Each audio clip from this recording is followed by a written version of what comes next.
할렐루야! 소망과 생명 되신 주님의 이름을 찬양합니다. 오늘도 여호와를 알기에 힘쓰는 하루 되시기를 축복합니다. 7월 8일 목요일 아침 예배를 주님께 올려드립니다.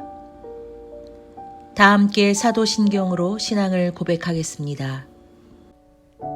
전능하사 천지를 만드신 하나님 아버지를 내가 믿사오며 그 외아들 우리 주 예수 그리스도를 믿사오니 이는 성령으로 잉태하사 동정녀 마리아에게 나시고 본디오 빌라도에게 고난을 받으사 십자가에 못 박혀 죽으시고 장사한 지 사흘 만에 죽은 자 가운데서 다시 살아나시며 하늘에 올사 전능하신 하나님 우편에 앉아 계시다가 저리로서 산자와 죽은 자를 심판하러 오시리라.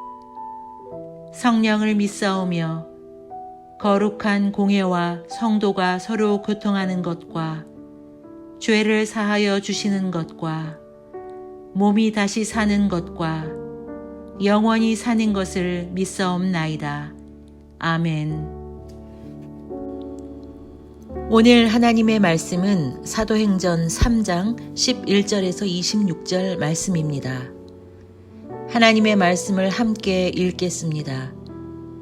나은 사람이 베드로와 요한을 붙잡으니 모든 백성이 크게 놀라며 달려나아가 솔로몬의 행각이라 불리우는 행각에 모이거늘 베드로가 이것을 보고 백성에게 말하되 이스라엘 사람들아 이 일을 왜 놀랍게 여기느냐 우리 개인의 권능과 경건으로 이 사람을 걷게 한 것처럼 왜 우리를 주목하느냐 아브라함과 이삭과 야곱의 하나님 곧 우리 조상의 하나님이 그의 종 예수를 영화롭게 하셨느니라.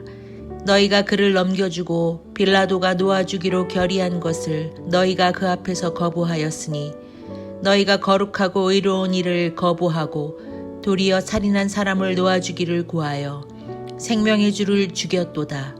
그러나 하나님이 죽은 자 가운데서 그를 살리셨으니 우리가 이 일의 증인이라. 그 이름을 믿음으로 그 이름이 너희가 보고 아는 이 사람을 성하게 하였나니 예수로 말미암아 난 믿음이 너희 모든 사람 앞에서 이같이 완전히 낫게 하였느니라. 형제들아 너희가 알지 못하여서 그리하였으며 너희 관리들도 그리한 줄 아노라. 그러나 하나님이 모든 선지자의 입을 통하여 자기의 그리스도께서 고난받으실 일을 미리 알게 하신 것을 이와 같이 이루셨느니라. 그러므로 너희가 회개하고 돌이켜 너희 죄 없이 함을 받으라. 이같이 하면 새롭게 되는 날이 주 앞으로부터 이를 것이요 또 주께서 너희를 위하여 예정하신 그리스도 곧 예수를 보내시리니 하나님이 영원 전부터 거룩한 선지자들의 입을 통하여 말씀하신 바 만물을 회복하실 때까지는 하늘이 마땅히 그를 받아두리라. 모세가 말하되 주 하나님이 너희를 위하여 너의 형제 가운데서 나 같은 선지자 하나를 세울 것이니 너희가 무엇이든지 그의 모든 말을 들을 것이라. 누구든지 그 선지자의 말을 듣지 아니하는 자는 백성 중에서 멸망받으리라 하였고 또한 사무엘 때부터 이어 말한 모든 선지자도 이 때를 가리켜 말하였느니라. 너희는 선지자들의 자손이요 또 하나님이 너희 조상과 더불어 세우신 언약의 자손이라. 아브라함에게 이르시기를 땅 위의 모든 족속이 너의 씨로 말미암아 복을 받으리라 하셨으니 하나님이 그 종을 세워 복 주시려고 너희에게 먼저 보내사 너희로 하여금 돌이켜 각각 그 악함을 버리게 하셨느니라. 아멘. 오늘 말씀에서는 날 때부터 걷지 못하던 사람을 나사렛 예수 그리스도의 이름으로 고쳐준 사건 때문에 수많은 사람들이 베드로와 요한에게 몰려들었습니다. 그들은 그 기적이 제자들에게서 나온 것이라 생각했습니다.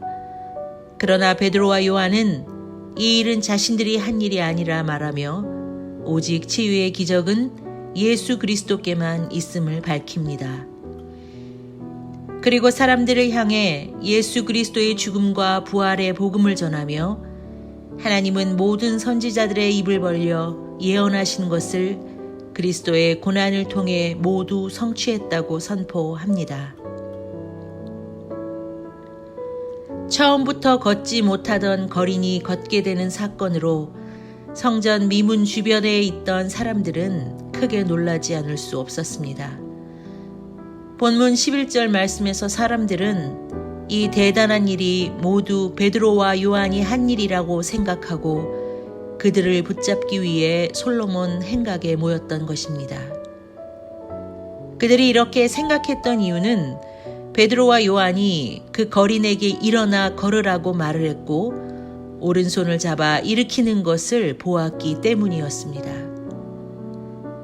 그러자 베드로와 요한은 자신들을 향해 집중하고 있던 사람들을 향해 12절 말씀에서 그를 걷게 한 것이 자신들의 권능과 능력이 아니었다고 말합니다. 베드로는 이 기적이 자신의 영역이 아님을 정확하게 밝히며 이 때를 예수 그리스도만을 증거하고 전하는 기회로 잡습니다. 그리고 그는 13절 말씀에 곧 예수님은 아브라함과 이삭과 야곱의 하나님이 영화롭게 하신 분이며 빌라도가 놓아주고자 한 그분을 유대인들은 거부하였다고 말합니다. 그리고 14절과 15절 말씀에 결국 생명의 주를 너희가 죽였지만 하나님은 죽은 자 가운데에서 그분을 살리셨다고 말합니다. 보통 사람들은 기적과 표적에 주목합니다. 때로는 기적을 보인 대상이 사람일 경우 관심을 넘어 신처럼 숭배하기까지 합니다. 보통 그렇게 생각하는 데에는 자신의 연약함 때문에 강력한 존재에 대한 두려움과 함께 그를 의지하고 숭배하려는 마음 때문일 것입니다. 그러나 기적과 표적의 목적은 오직 복음 전파를 위한 것임을 잊지 말아야 합니다. 베드로와 요한은 하나님의 능력과 영광을 자기의 것인 양 가로채지 않았습니다. 사람을 살리는 일은 인간의 능력에 있지 않기 때문입니다. 그리고는 모인 사람들을 향해 이제 더 이상 자신들에게 집중하지 말라고 하며 우리가 주목해야 할 분은 오직 십자가에서 죽으시고 부활하신 나사렛 예수 그리스도 뿐이라고 선포합니다. 그러므로 본문 16절에서 베드로는 날 때부터 못 걷던 사람이 걸을 수 있는 힘을 얻게 된 것 또한 예수님의 이름을 믿는 믿음에서 비롯된 것이라고 설명합니다. 베드로는 아직도 예수 그리스도를 부인하는 유대인들을 향해 그리스도께서는 지금도 살아계셔서 사람들을 구원하고 계시다고 말하는 것이었습니다. 그리고 18절에서 계속해서 베드로는 너희가 십자가에 못 박아 죽인 예수 그리스도는 갑자기 죽으신 것이 아니라 하나님께서 선지자의 입을 통해 그리스도의 고난을 이미 예언하셨던 일이요 그 예언을 이루신 결과라고 말합니다. 하나님은 이 모든 일을 작정과 섭리를 통해 이루셨고 주님의 뜻대로 구원의 길을 여셨던 것입니다. 그러나 영적으로 어두웠던 유대인들은 하나님이 보내신 메시아를 알아보지 못했습니다. 그리고 그들은 자신들을 죄에서 구하러 오신 예수님을 도리어 십자가에 못 박아 죽였던 것이라고 말하며 베드로는 이런 이들의 무지를 깨우쳐 주기 위해 19절 말씀에서 너희는 회개하고 하나님께로 돌아와야 한다고 회개를 촉구합니다. 그리고 20절 말씀에 이렇게 죄 씻음을 받고 돌이키는 자들에게 주님은 예정하신 그리스도 곧 예수님을 보내주신다고 약속하셨다 말합니다. 이렇게 우리는 이제 죄사함뿐 아니라 새로운 존재로 다시 빚어질 것이라 약속받은 사람들입니다. 그러므로 언제라도 회개하고 하나님께 돌아오면 이전의 모든 죄는 깨끗이 씻음을 받고 주님 앞에서 새로워지는 때가 온다고 말하는 것이었습니다. 하나님은 우리의 더러운 옷을 벗겨주시고 예수 그리스도로 말미암는 새로운 옷을 입혀주시기 원하십니다. 비록 우리가 저지른 죄악 때문에 하나님의 생명에서는 떠나 있었지만 하나님은 예수 그리스도를 보내주심으로 우리에게 새로운 생명을 다시 부여하겠다라고 말씀하시는 것이었습니다. 그리고 베드로후서 1장 4절 말씀에서 이로써 그 보배롭고 지극히 큰 약속을 우리에게 주사 이 약속으로 말미암아 너희가 정욕 때문에 세상에서 썩어질 것을 피하여 신성한 성품에 참여하는 자가 되게 하려 하셨느니라 라고 말씀하셨듯이 이제는 새로운 생명을 부여받은 자로서 더 이상 정욕의 노예로 사는 것이 아니라 예수 그리스도로 말미암는 거룩한 삶을 살 수 있게 될 것이라고 말씀하시는 것입니다. 이렇게 예수 그리스도를 통한 구속은 창세전부터 하나님이 계획하신 것이었습니다. 베드로는 오늘 본문 22절에서 신명기 18장 18절 말씀을 인용합니다. 내가 그들의 형제 중에서 너와 같은 선지자 하나를 그들을 위하여 일으키고 내 말을 그 입에 두리니 내가 그에게 명령하는 것을 그가 무리에게 다 말하리라. 하나님은 모세에게 하신 말씀에서 이미 예수 그리스도의 메시아됨을 예언하셨다고 말해 주었습니다. 그러므로 여기서 말하는 너와 같은 선지자가 바로 장차 오실 예수님을 말씀하시는 것이며 베드로는 우리가 구원받기 위해 그분의 모든 말씀에 경청하고 순종해야 함이 마땅하다고 말하는 것이었습니다. 그리고 24절 말씀에 모세뿐 아니라 모든 구약의 선지자들 또한 예수님의 오심을 예언하였으므로 그 약속대로 오신 예수님이 바로 십자가에 죽으시고 부활하시어 우리들의 메시아가 되셨다고 거듭 선포합니다. 예수 그리스도는 모든 족속이 믿고 따라 영생을 얻을 복의 근원이 되시는 분이십니다. 베드로는 26절 말씀에서 하나님이 하나님의 종 예수 그리스도를 택하여 세운 이유가 바로 언약의 백성들을 구원으로 돌이키고 온 인류를 구속하여 복주기 원함이었다고 다시 한번 힘주어 설명합니다. 예수님은 아브라함이 받은 복의 실체였습니다. 하나님은 아브라함에게 모든 족속이 너의 씨로 말미암아 복을 받을 것이라 약속하셨고 그 씨는 바로 예수 그리스도를 나타내는 것이었습니다. 그러므로 갈라디아서 3장 9절 믿음으로 말미암은 자는 믿음이 있는 아브라함과 함께 복을 받느니라 말씀처럼 예수님을 주로 시인하는 우리는 영원한 천국 영광을 누릴 자들이요 예수 그리스도의 구원과 하늘의 축복을 누릴 자들이 되었다고 말하는 것이었습니다. 오늘 우리는 17절 말씀을 다시 보기 원합니다. 형제들아 너희가 알지 못하여서 그리하였으며 너희 관리들도 그리한 줄 아노라.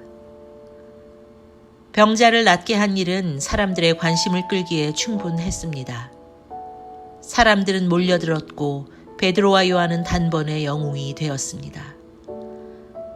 하지만 베드로와 요한은 사람들의 관심이 무지에서 비롯된 것임을 알았고 자신들이 아닌 예수 그리스도의 이름과 능력만을 강조했습니다. 또한 예수님을 십자가에 내몰아 죽게 한 것도 사람들의 무지에서 비롯된 것이라고 말합니다. 그러나 주님은 누가복음 23장 34절 말씀 이에 예수께서 이르시되 아버지 저들을 사하여 주옵소서 자기들이 하는 것을 알지 못함이니이다 하시더라의 말씀처럼 자신을 조롱하고 십자가에 못 박은 사람들을 위해 기도하시며 그들이 알지 못해서 저지르는 잘못을 용서해 달라고 구하셨습니다. 누구나 몰라서 실수합니다.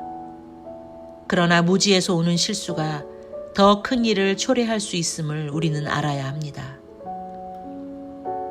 나는 몰랐어 라고 말하는 것에 나의 책임이 전혀 없다고 말할 수는 없는 것입니다. 무지만큼 무서운 죄는 없습니다.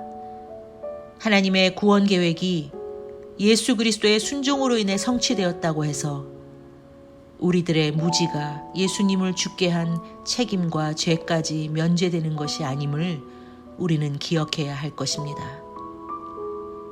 영적 무지는 곧 하나님에 대한 무관심이며 자기 자신에 대한 욕심과 교만에서 비롯되는 것이기 때문에 그렇습니다.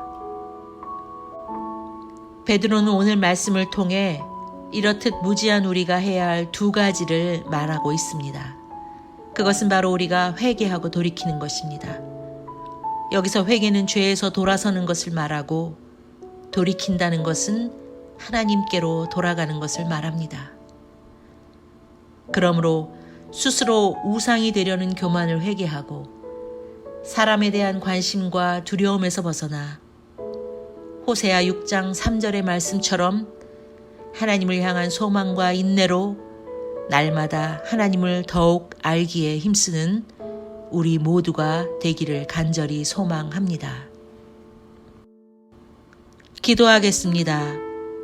전능하신 주님의 이름을 찬양합니다. 땅을 적시는 늦은 비와 같이 우리에게 임하시는 주님의 은혜에 감사드립니다. 주님, 우리의 부족함을 용서하옵소서. 주님 앞에 있다고 하지만 하나님에 대해 무관심하였던 마음속의 죄악을 벗어버리기 원합니다. 욕심과 교만으로 영의 눈을 가리운 영적 무지에서 벗어나게 하옵소서. 우리의 악함을 버리고 회개하고 돌이키는 삶을 살게 하옵소서. 주님, 우리를 긍휼히 여기셔서 우리가 더욱 힘써 여호와를 알게 하시고 예수 그리스도의 구주되심의 은혜를 더 깊이 체험하게 하옵소서. 생명을 나누어 주신 그 사랑으로 우리를 살리신 것처럼 이 마지막 때에 온전한 회복과 은혜를 누리며 살아가는 저희들이 되게 하옵소서. 감사를 드리며 예수님의 이름으로 기도하였습니다. 아멘. 하늘에 계신 우리 아버지여, 이름이 거룩히 여김을 받으시오며 나라가 임하시오며 뜻이 하늘에서 이루어진 것 같이 땅에서도 이루어지이다. 오늘 우리에게 일용할 양식을 주시옵고 우리가 우리에게 죄 지은 자를 사하여 준 것 같이 우리 죄를 사하여 주시옵고 우리를 시험에 들게 하지 마시옵고 다만 악에서 구하시옵소서. 나라와 권세와 영광이 아버지께 영원히 있사옵나이다. 아멘.